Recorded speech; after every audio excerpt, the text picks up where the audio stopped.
Hey guys, and what's up? I'm back with another video on more Marvel news. Some interesting stuff today. We have some more news about Avengers Doomsday possibly being delayed. Then we also have some stuff about Spider-Man Brand New Day, and possibly the introduction of Sadie Sink as a special character. And the Fantastic Four Galactus has officially been revealed of what he's going to look like in the film. Enough talking, let's get into the video. So we're going to be starting off today with Avengers Doomsday and the possible ability of a delay. As you can see here by Marvel Updates, Avengers Doomsday has officially been delayed to December 18th, 2026. Now, this may be a disappointing thing because the original date was meant to be May 1st, 2026, but I would rather look at this more as a good thing considering the fact of this film only got started filming a couple months ago, and actually having it this point in December 18th, 2026 means they get an extra 6 months of filming, editing, CGI effects, VFXs, and whatever they need to do, which ultimately is just 10 times better because this is a film that's following up after the disaster that was everything that occurred after Endgame. Literally the whole fan base in itself, nothing was good about this film. Nothing was ever that engaging, but luckily with Avengers Doomsday, that could be the very big change. And if they need to take a little bit extra time, 6 months more, I'm giving them all the time they need because I want this film to be good. I don't want it to be another terrible project with character like Robert Downey Jr. playing Doom, because then you just have Robert Downey Jr. here simply for a cash grab and that's it. Next thing we're going to be talking about is a new look at the set of Avengers Doomsday. Now this is actually some pretty interesting stuff. As you can see right here from Source MCU Film News, if we click into this video, you can see right here we got a set of the Avengers Doomsday thing. It looks like this is going to be the Sentinels from the X-Men. As you can see, they're pretty destroyed. And here's some of the armor. You can tell that's the Sentinel's chest right here. This might be one of the bits of the arm, and this might be a hand, although I'm not entirely sure. But you can see this set is taking place outside with a blue screen backdrop, which means they're actually going pretty good for this film. And as you can see, it's just completely destroyed. So I'm assuming this is going to take place maybe in the X-Men universe, you know, the same universe that, wasn't it Captain Marvel's like best friend ended up? But yeah, that is the official set. This is what it looks like from afar. As you can see, we're definitely going to be getting some very good cinematic scenes, because the only reason they would ever need to shoot like this if it's a big scene that they just need natural interior for and not exterior. Now next thing we have up here is the Ironheart poster. So we got another poster for Ironheart. As you can see, it's definitely different. Obviously, this is from Marvel Studios, the same thing they've said before. It arrives in 1 month. Catch the 3-episode premiere on June 24th, only on Disney+. And let's take a quick look at this poster. As you can see, we got a very Iron Man themed color scheme. You got the red, the yellow, and then you got some parts of the mask here. Now, these look like they're strokes of paint that are on top of Ironheart right here. So I'm assuming she's going to be hiding behind some sort of mask throughout the show.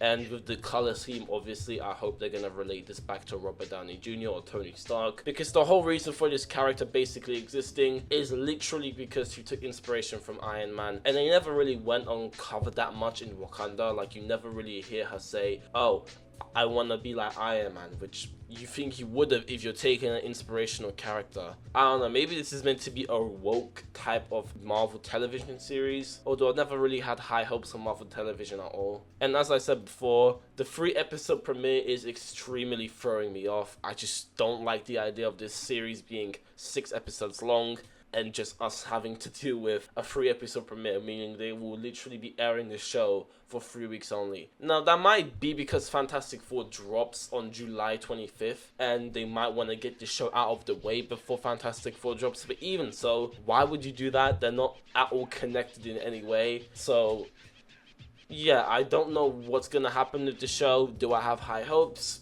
No. Do I think it's gonna be good? Again, no. But we will still be watching it and tuning in and exploring each episode, so stay tuned for that, guys. Now next up we have is the first look of Galactus in the Fantastic Four First Steps film. Now as you know, this film is coming out on July 25th, 2025, so basically virtually in 2 months or so. And this is what Galactus looks like. Now as you can see, Galactus over here has his typical comic scheme, and he's got the pink purple suit with the bright glowing eyes, and this this face sculpt, which looks an awful lot like Ryan Hurst's bottom half. I'm not going to, you know, say that is Ryan Hurst or they took the exact theme of Ryan Hurst. This could just be a generalized AI generated facial sculpt, but I have no idea. Although I do really like how they went exactly for the comic book theme. Usually Marvel likes to take their own spin on everything, make it very 21st.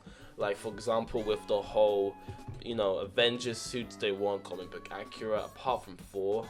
I think, yeah, Thor's the only one who had a comic book accurate suit. But I'm actually happy that they're going with a much more comic book accurate look to Galactus. Maybe not as much, because obviously all the indents and grades of the technology that's inbuilt into his body. But it's still much more comic book accurate than any other film or villain we got on before.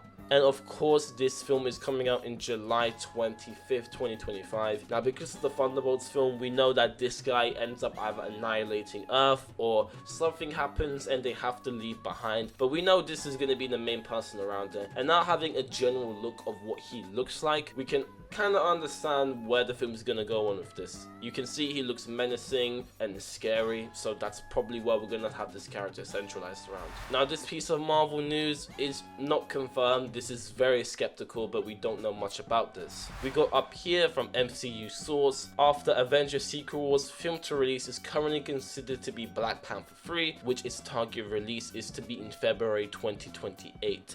Now, if we know what has happened with Avengers Doomsday, obviously it being delayed to 2026 December 18th, we can expect the Secret Wars film to be around the same time, because obviously it's a year from each other, and that means that this film is going to follow up maybe 3 months after Avengers Secret Wars, which, if that is the case, that is actually very exciting, because Marvel has a pretty good few films lined up for the next 3 years. Now, this is all skeptical, and I don't even know what this film could possibly be about. I'm being completely honest, Shuri's Black Panther isn't good. It's kind of just like Black Panther, like the original T'Challa, but just Shuri. There's not much story to her, there's not much to write about her. Maybe they'll get some more stuff out of T'Challa's son, but at the end of the day, there's no official way to be 100% clear on that, so we're just gonna have to see what happens until we get further news about this film. Starting off now, we got some good Marvel news. It's not necessarily Marvel news, but it's Marvel in the sense because it's a very important day for a very important actor. So if you guys know about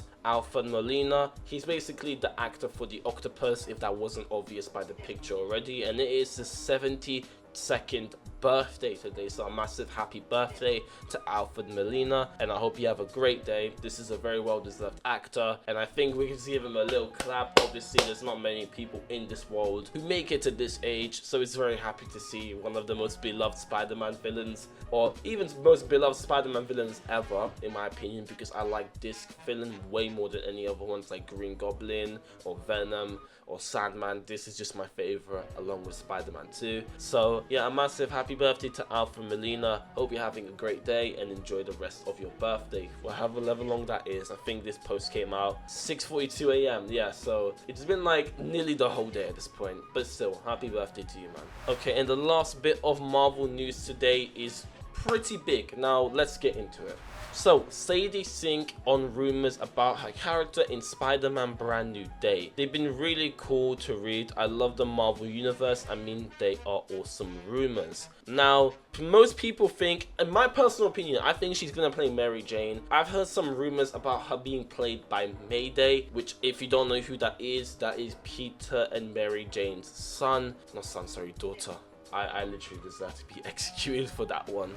Now, I'm not entirely sure on what they could do with this character, although we do know the Michelle Jones character, the MJ that Tom Holland Spider-Man has, is not actually MJ like Mary Jane, but MJ like as in Michelle Jones. So this very well could be Mary Jane, and for it to be Mayday completely defeats the purpose of this film. I mean, the film is literally called Spider-Man Brand New Day. To have Mayday in this film means they're gonna have another multiverse link, which I don't think this film needs right now. I think what Peter needs is a hard reset, and even the name itself, Brand New Day, kind of suggests that he's leaving his old life behind. He's gonna leave Ned and Michelle to go off to MIT, because he obviously knows if he gets involved with them, he's gonna ruin their lives like he did before. Now, the original article right here, Tony nominated Sadie Sink talks John Protector is the John Protector is the villain. Stranger Things and Joining the Marvel Universe Deadline AQA by Greg Evans. Let's read a little bit of this. There are so many startling, perspective shifting scenes in Kimberly Blackflower's Tony Award nominated, but okay, this is not interesting.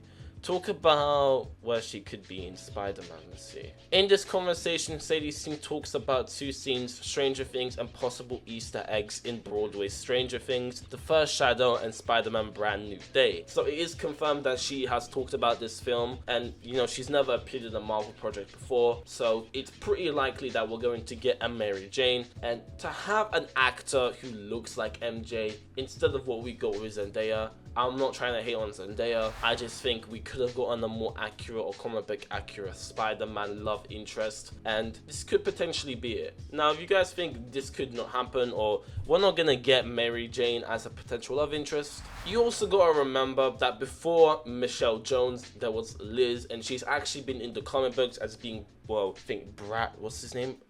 Not Eddie Brock.